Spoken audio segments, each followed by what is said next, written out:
Good morning. My name is Molly Gamble. I'm Vice President Editorial at Becker's Healthcare and Editor-in-Chief of Becker's Hospital Review. I'm excited this morning to kick off the breakout sessions we have lined up as part of Intuitive 360. We have great topics and executive speakers lined up for you over the next 2 days, beginning with our discussion right now, in which we'll explore the financial viability of robotic surgery. The most common myth about robotic surgery is that it costs too much. While in fact, many health systems have shown that's not always the case. When there's structure and leadership from each of the key stakeholder pillars, that is executive, clinical, and operational leadership, hospitals have the ability to think strategically about robotics as a service line and dedicate appropriate resources to quantify the impact for procedures, look at surgery pivots to MIS, and uncover areas of opportunity, which then leads to the realization of true value. This morning, we brought together a panel of experts from hospitals and health systems across the country in differing markets to talk about their own experiences around the financial viability of robotic surgery. Let us start by having the panelists introduce themselves and briefly comment on their programs. Alan, let me turn to you to start. Good morning. I'm Alan Harrison. I'm the President and CEO of the Methodist Healthcare System in San Antonio. We're a 10-hospital system with about $2.5 billion in annual net revenue. We're a joint venture between HCA and the Methodist Healthcare Ministry. Each owner owns exactly 50% and has one seat on the board. So we're a unique structure. We operate like an HCA market, but we split the profits with a local nonprofit 50-50. Our robotic program consists of 22 surgical robots spread across 8 of our hospitals with a particular focus at our flagship hospital, Methodist Hospital, which has 8 Da Vinci surgical robots, and we'll do this year somewhere between 3,500 and 4,000 cases. Robotic surgery has been a big emphasis for us over the last few years and has shown a lot of growth and very positive contribution margins. I'm excited to get a chance to talk about our program today. Thank you, Alan. I'm excited to learn more about your program as well. Caswell, let me turn it over to you. I am Caswell Sams, Chief Financial Officer here at WellStar Health System, CFO of the flagship hospital, WellStar Kennestone, as well as a smaller hospital, WellStar Windy Hill Hospital. WellStar Health System is a $4 billion health system. Kennestone represents $1.3 billion of that $4 billion of the health system. We have about 24,000 team members. Kennestone itself has approximately about 5,000 team members of those 24,000 team members. Our focus and our vision is to deliver world-class healthcare. From a robotics program perspective, we have 11 robots across the health system on 7 sites of care here at WellStar Health System, and we do approximately about 5,000 robotic surgeries on an annual basis, looking to expand that service before the end of the year. Caswell, thanks for being part of this conversation today. Dr. Witt, we'll move to you next. Good morning, Dr. Fran Witt, President and Chief Executive Officer for Effingham Health System, located in Springfield, Georgia. We are a critical access hospital, and we just signed on for the robotic program 2 years ago. We're excited about the performance of the program. We've exceeded our pro forma by 57%, and I'm excited to be here to talk about the challenges and the barriers that we had to overcome. And we're proud that the program has been successful. And we're the only critical access hospital in the state of Georgia with a robot.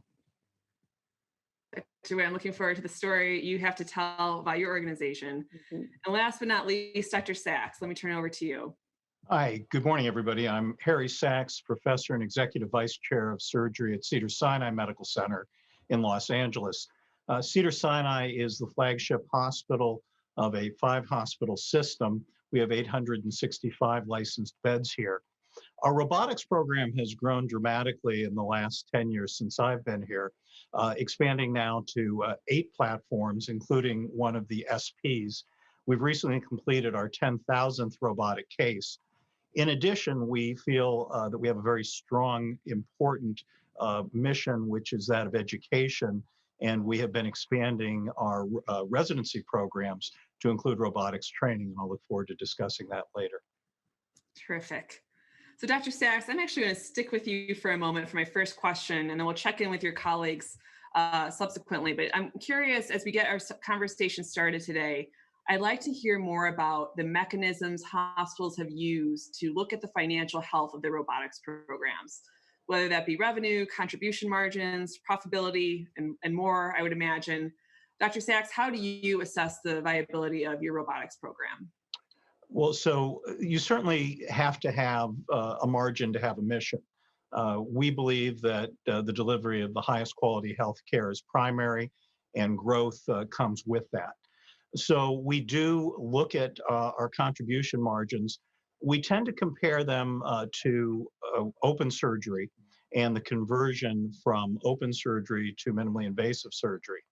In addition, we have had challenges with capacity. Our hospital sometimes is full or overfull, and therefore the importance of shortening length of stay, reducing complications, reducing readmissions becomes central. The use of minimally invasive technology, including the robotics platform, has helped us achieve that. The other aspect is some unique different ways of bringing platforms online that doesn't necessarily involve having a large capital expense, and also looking at standardization to try to reduce variable direct costs. Okay. So nice overview there. Caswell, is there anything you do differently or you would add on to how you measure the financial viability and what you're seeing from your program? Yeah, I think Harry said it very well. I would probably just add, I mean, we are not only looking at comparing open to robotics, minimally invasive, but also to lab as well. Really digging down into the contribution margins, but also how we get reimbursed as well. Having a real deep dive, looking at it by the surgical subservice line to understand where's our opportunity. We're also comparing current robotics to robotics. So is there an opportunity to make sure we're efficient in the OR? Is there opportunities to make sure that PACU recovery times are more efficient? So using that baseline and partnering with Intuitives gives us some insight into where we have some additional opportunities to make sure that our program from a robotics perspective is even more efficient than we need it to be. As Harry mentioned, capacity is also an issue for us, especially here at Kennestone. Our robots run anywhere from the 120th to the 150th percentile, which creates a lot of challenges when we're trying to get our physicians into robotics for time as well. So we're looking at opportunities to be expanded, not only having it in the main OR, but how do we expand it out to the ambulatory surgery setting, trying to first mover advantage for those opportunities to be able to see how do we get these more efficient cases out of the main OR to make sure that we can maximize those opportunities to produce more volume and more margin as much as possible.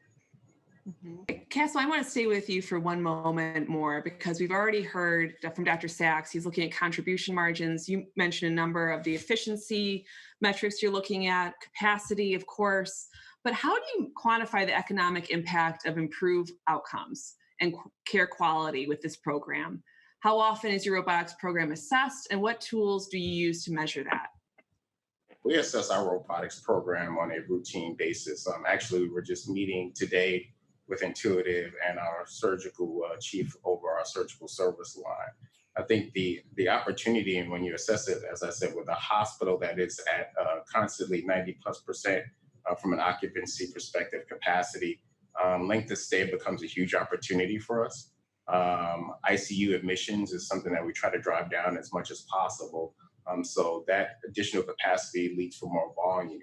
Our goal is to make sure that we can make sure that patients don't need to be admitted to the ICU as much as possible, have less blood transfusions, have limited surgical site infections, as well as from an episode of care perspective, that they can actually not require readmissions because that leads to us being able to manage and take care of incremental volume that we have in the community and really deliver on our brand promise.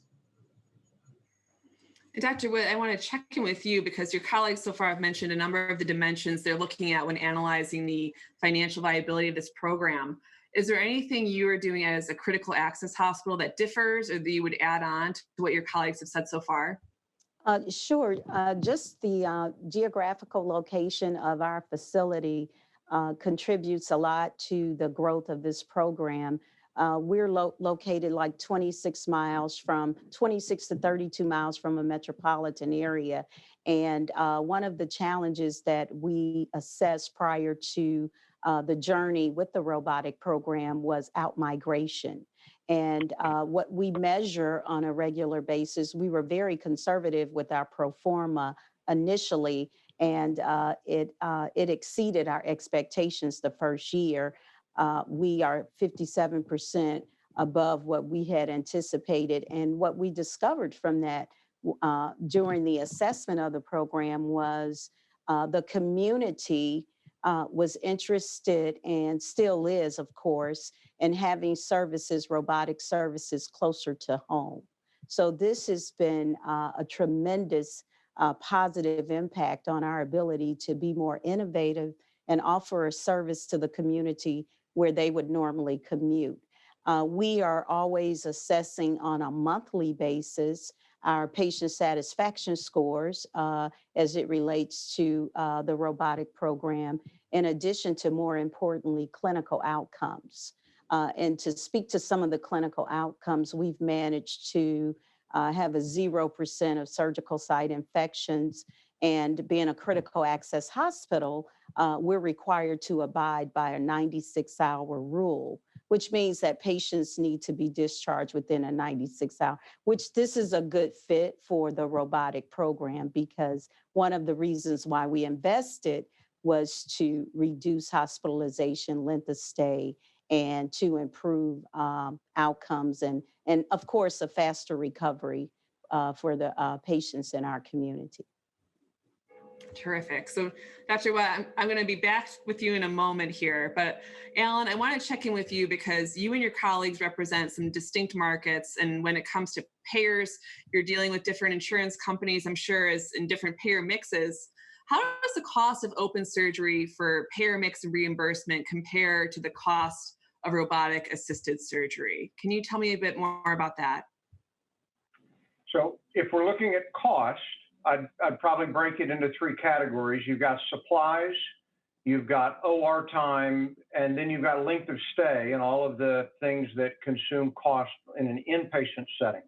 And our supplies, it depends on the procedure, but I think realistically, we'd say in general, you're probably going to pay a little bit more robotically for supplies than you do for an open procedure. That can vary, but I'm giving you a general rule of thumb. The OR time really is surgeon dependent, and our experience has been that is really dictated by how many procedures that surgeon has done. If we're talking about robotic procedures, they just get faster. And so initially there's a learning curve, and it takes the surgeons longer to do a robotic procedure for the first 10 than it does for the next 10. But that, honestly, that drops off. If you've got a surgeon who's doing any sort of appreciable volume, that differential drops off pretty fast. And then you get into some certain thoracic and even colorectal cases where the robotic cases can be faster than an open if you've got an experienced surgeon. The biggest difference on the expense side is going to be the inpatient expenses going from an open procedure to a robotic procedure. In many cases, they vanish because we have, if you look at our benign GYN hysterectomies, very rarely now do we have someone stay more than 23 hours in the hospital. Compare that to an open procedure where you might have a few days, and those inpatient expenses, they just go away. And so what we found is, on balance, the cost difference that people talk about as sort of a boogeyman to scare you away from a robotic surgical program, that has not been our reality. Our experience has been the costs are comparable. In some cases, they might be a little bit lower, and in some cases, they might be a little bit higher. But if you're transitioning from open to robotic, your costs are going to go down. Okay, Alan, Dr. Witt, I said I'd be back with you in a moment. I wanted to contrast or compare your perspectives here. Alan just shared what he's seeing at Methodist. What are you seeing at your organization as it relates to the cost of open surgery for payer mix, the reimbursement compared to the cost of robotic assisted surgery? I agree with the costs related to the instrumentation, but as far as the outcomes, I think that's what we measure and quantify when we look at our cost and readmissions as far as post-stop. I do agree that the open cases, of course, they're greater risk when you are managing infections, and we're in an area, a geographical area, critical access rural area, where we have so many comorbidities that exist with our current population, and knowing what those comorbidities are and the risk factors, that was a driver for the robotic program, because of socioeconomic as well as chronic disease management with population health played a key role in increasing the volume. We have seen what we set a goal. We now have done 477 cases, robotic cases, since August of 2018. And we find that this population in this area are attracted to get me in, get me out, don't want to stay in the hospital, fearful of an extended hospital stay, and anything that's going to mitigate risk and exposure. This is what the consumers are interested in. And so this is what we pride ourselves on offering, is closer to home. So I agree, the cost is a lot less with the robotic program than, and also because we are a critical access hospital, one of the other, I would say, values that we've identified is that not everyone can come to a critical access hospital and have a robotic procedure. As I stated earlier, there are other considerations with respect to comorbidities and the patient's ability to recover within that 96-hour rule. So that's a challenge for us. Because some of those patients that we would probably want to do procedures on here at our hospital, we can't. So that would be a limitation when it comes to cost. But I know that the community is pleased that we have implemented a program that's aligned with the vision of the hospital, and of course the mission as well.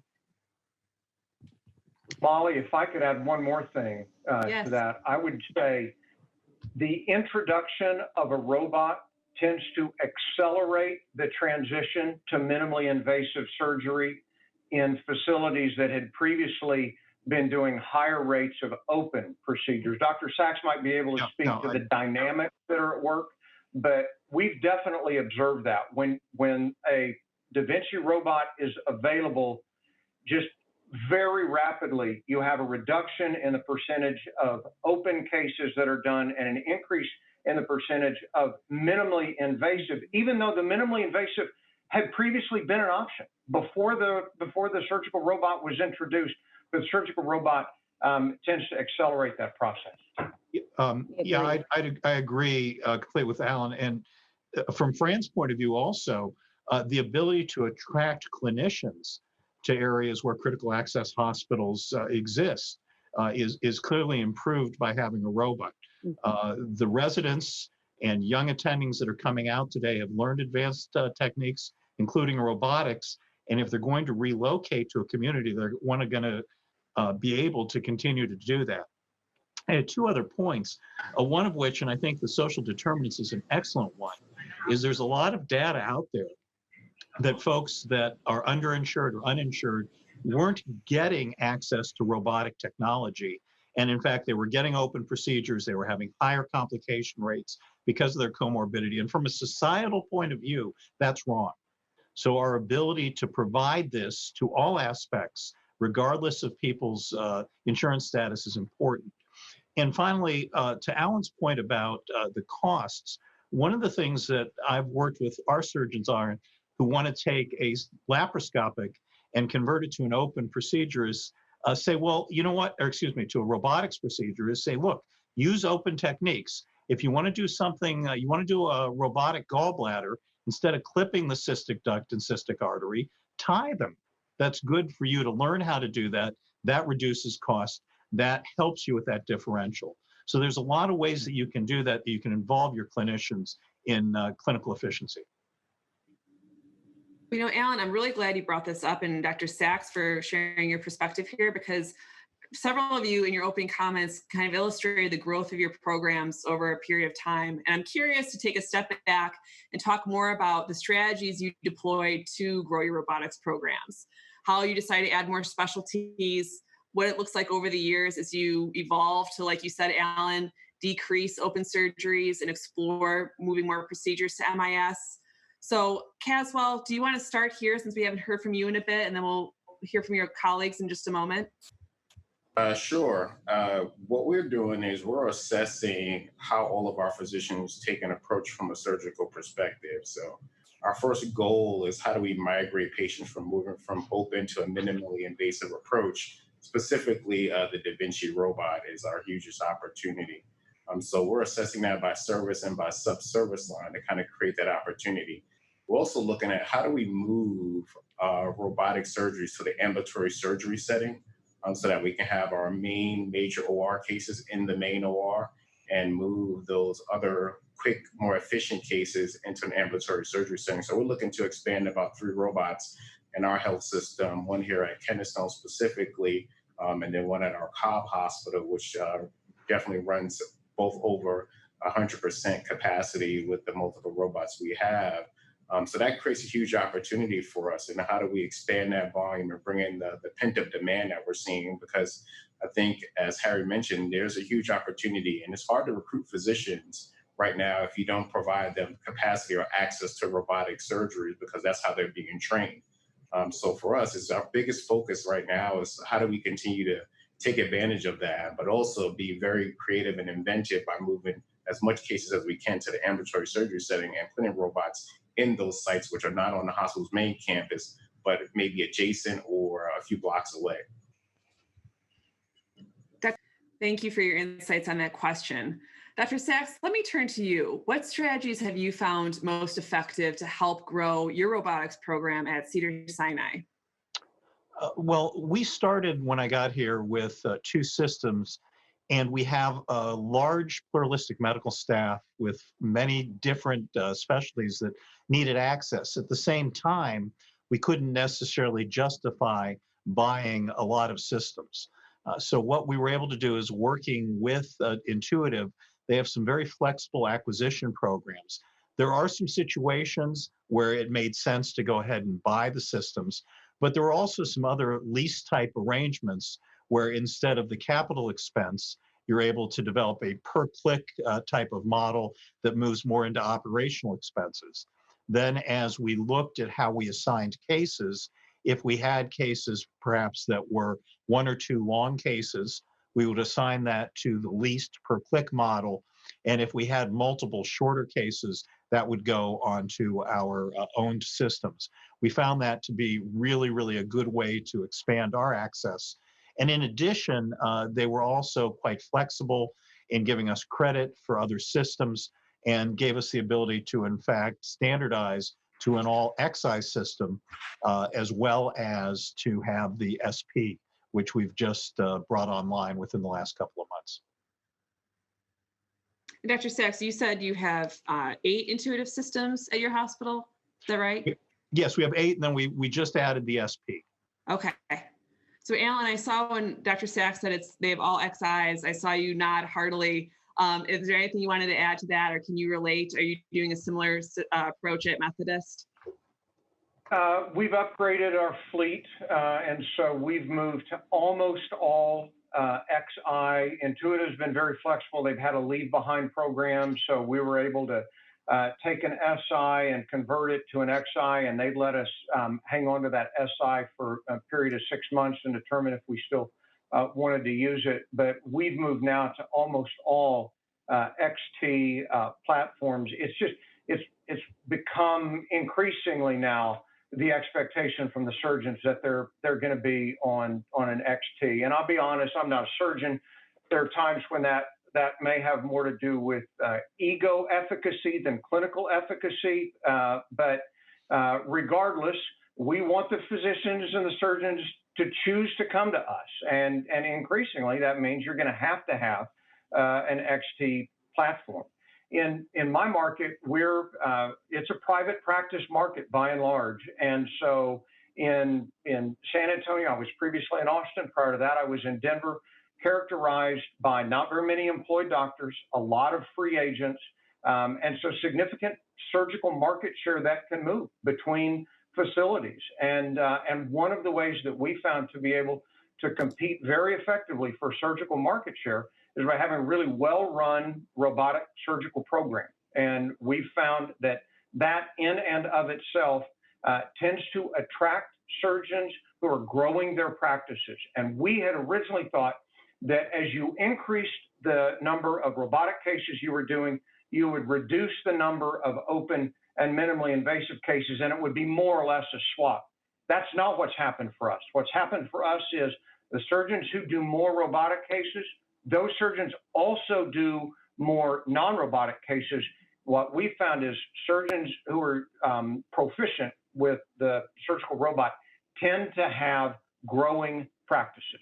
And so the more we're able to capture those surgeons, the more our robotic surgical volumes grow. Year to date for us, this year, 2020 has been a crazy wackadoodle year, and San Antonio was a hot spot. We've gone through 2 shutdowns where we had to cancel all of our elective procedures in April and May, and again in June and July. Year to date, in my system, our inpatient surgeries are down 10% compared to prior year. Our outpatient surgeries are down 21.6% compared to prior year. Our robotic surgeries are up 2.6% compared to prior year. We found it to be cost effective, and it turns out resilient business. Some really impressive statistics there. Fran, I want to turn to you because clearly surgeons and the end users have come up a lot in this conversation so far, rightfully so. I'm curious about how data has helped you reduce the variation across your surgeons and specialties to provide more consistent care at your organization. Can you tell me more about that? So listening to my colleagues, we're still relatively young on our quest to grow our robotic program. As stated earlier, we're 2 years into this, and then COVID-19 hits.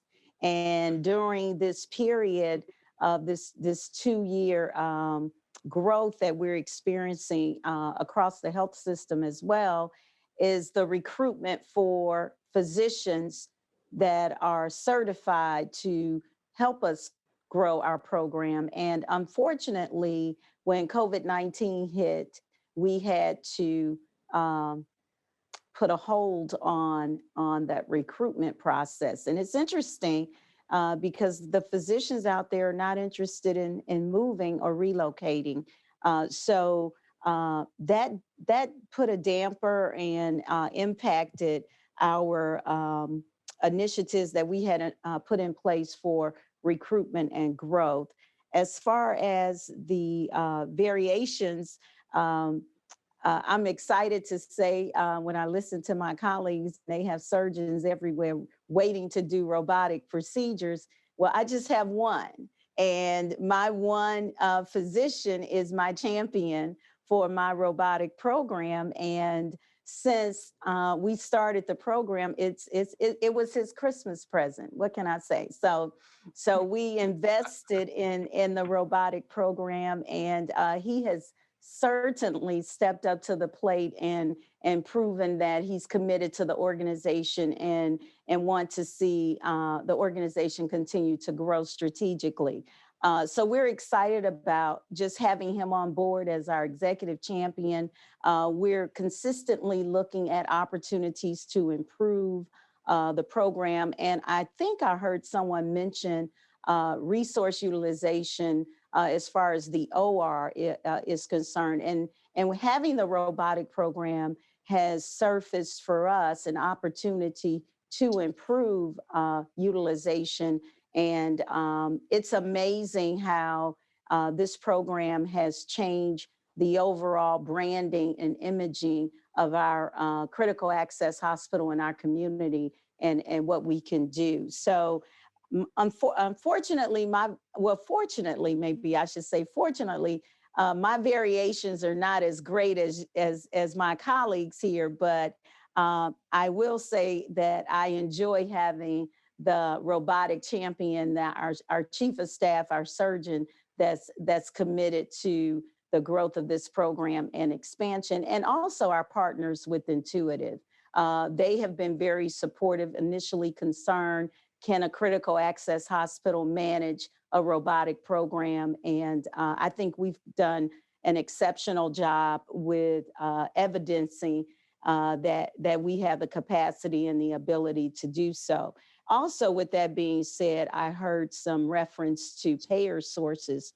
We happen to be in an area where 32% of my business is commercial business, which is a nice payer source to have. And with the age group as well, we're seeing a different population that's more receptive and attracted to the robotic program.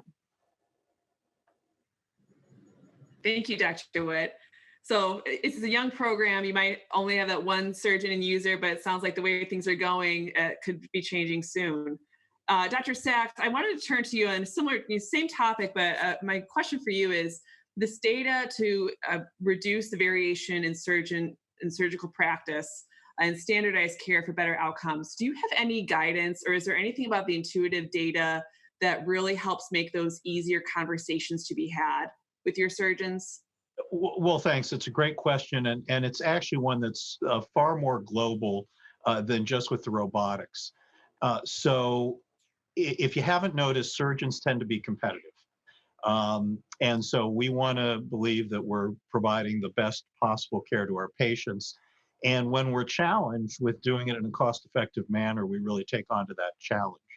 So for the last year and a half, what we've done is developed a dashboard for our surgeons, that our busiest surgeons. It's about 2/3 of our surgeons qualify to get a dashboard.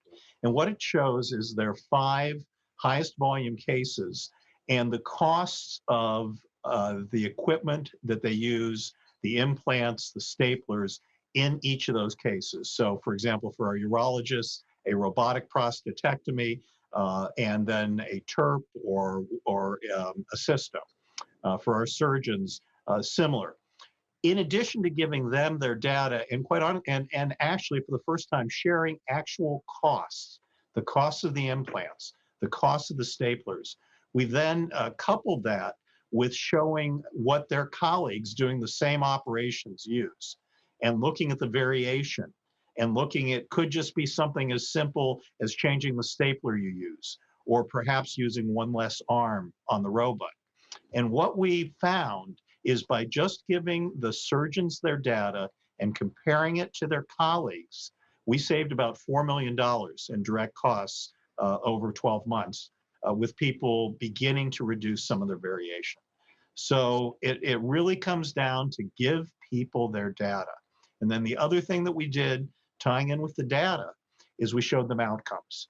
So we did have some clinicians who perhaps were a little more expensive in the OR, but to Alan's point, because they used a minimally invasive technology, their patients got out 2 days earlier, so our overall direct costs were lower. So tie in transparency of costs, variation with their colleagues, and outcomes, and I will guarantee you that you will see movement. Pretty impressive dollar figure you just shared there, Dr. Sachs. Thank you. We're going to turn over now to a few questions that have come in from our audience. So I will state these, open the floor up to whoever would like to chime in first and respond. This first attendee says, I've heard of health systems tracking outcomes data to negotiate with insurance companies. Have you engaged in this strategy? And if so, did this lead to better payer mix? Would anyone like to speak to that first? This is Caswell. I'll take a crack at that.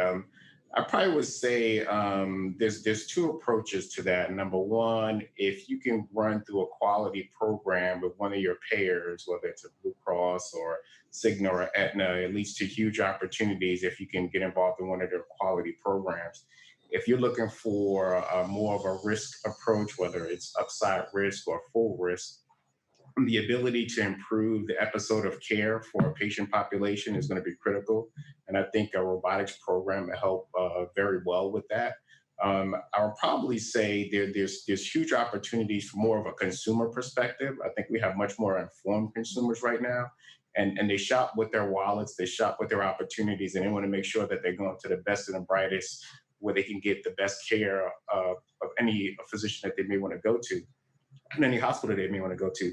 So your investment in technology is going to be critical in order to be able to attract that informed consumer. So I think that opportunity in order to invest in a robotics program is going to be critical to be able to attract that to that marketing approach and being able to deliver that type of level of care and services that patients want when they look around for those opportunities is going to be critical. So I think that's where you find the opportunity to be able to attract more of that commercial market or even the Medicare market as well now. Mhm. Thank you, Caswell. Alan, I'll turn to you. I'll say on this topic of trying to use superior quality data to try to persuade payers to either give us a better rate or to preferentially divert certain cases to us as a center of excellence, I'm a cynic. I just haven't seen it work very often. Our experience has been we walk in with great quality data, tremendous outcomes, reduced length of stay, and the payers still want to talk about rate. And at the end of the day, do the payers care about quality? Yes. Do they care about quality as much as they care about rate? Not in my experience. They really care about rate. And the really frustrating thing for us has been to be willing to say, okay, we'll agree to the rate, but we've got demonstrably better outcomes, better quality. So lower lengths of stay, lower expenses, fewer returns to the OR, fewer admissions, all the things that you would look for. Why don't you require your patients from your benefit design to come to our hospital and have a lower copay, or go anywhere they want with inferior outcomes, but go anywhere they want and they have a slightly higher copay? And we haven't had a lot of success with that either. So the payers generally, our experience has been, payers are still pretty focused on rate. You maybe nibble on the margins a little bit in terms of being willing to accept risk, but in terms of being able to move business or get a preferential rate, that just hadn't been our experience. Yeah, I think we're going to have to get ready for bundled payments and get really good at them. And with the lower lengths of stay and with reducing variation, we can do that, especially on a population health perspective. Okay. Well, thank you, three of you, for your perspectives and insights on that question. This next one, I think, was coming up, and you alluded to it throughout our conversation earlier, but this attendee would like to know, how do you manage a surgeon's desire for access to the robotics program versus the financial impact of adding additional systems? Can anyone speak to this and walking that fine line, that balance? Our experience has been, honestly, Intuitive has been a very good partner and advisor to us. We look at this across our system, and they've been very good at coming alongside, looking at our data. They know our utilization rates for our XIs, and if we've got any SIs, and they can compare those. And I'd say it's part of the evolution in our relationship with Intuitive, where previously we really felt like the folks who were trying to sell robots really were trying to sell robots. And now I think they've moved to where they're a robotic surgery partner for us, and they want the next robot that we buy to be successful for us. And so our experience has been they're pretty good at helping us prioritize where the next systems ought to go within our network of hospitals. Yeah, I would agree with Alan. I think the partnership with Intuitive is unbelievably critical because they can really dissect your data and meet with your physicians and point out where the areas of opportunities are, where you can potentially create some internal efficiencies, and then where you really do need to invest in expanding your robotics program. So I think that shared partnership, the shared vision, and working with our physicians hand in hand and walking them through the data analytics and showing them how we can kind of, number one, maximize the current robotic platform we have, but as well as where do we need to expand and how do we partner with them to be able to make sure that expansion happens in a very successful manner has become very critical for us.